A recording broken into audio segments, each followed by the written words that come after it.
Captain Mariana Samna Nai zon repe Sora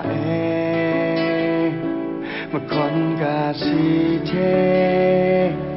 Gaya nisha Nai ta nga Nai zon repe Sora Galang lang sha na bi Lưu ai nhé bạc phê Gau tôn đá na mi tô ta na Rai khắc sai Na shuren in krim Ngai nghe Na pan ma du Ngai nghe Na khô ca mù ngai nghe Rai ma nương ga ngu trả lại Dù na ga ga nga sai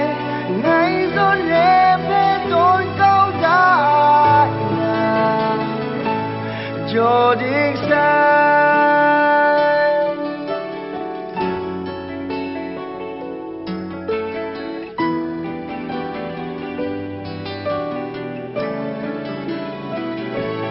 Captain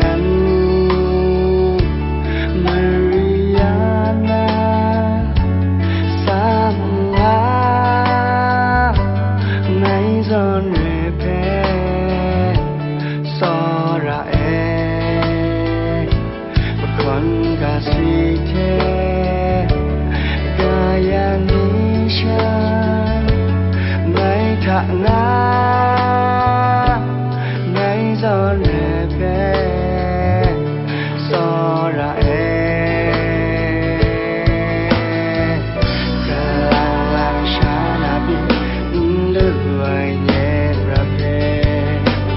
Gau tôn đá na mi tô ta na Rai khắc sai Na shuren in krim Ngai nghe Na pan ma du Ngai nghe Na khô ca mù ngai nghe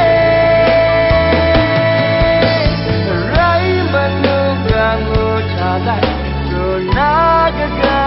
nga sai Ngai zon lê phê tôn câu đại na Cho đích sai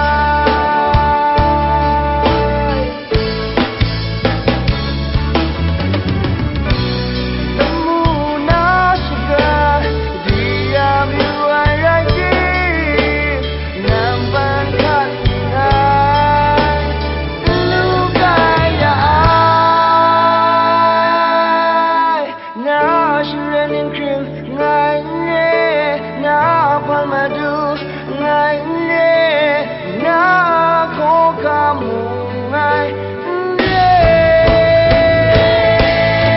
Na shuren in krim Ngai nghe Na pan ma du Ngai nghe Na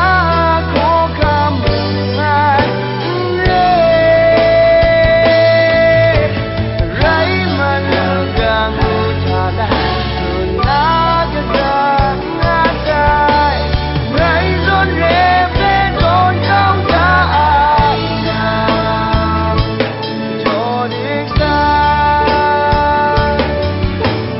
Ngai zon lê phê tôn câu đại Cho đích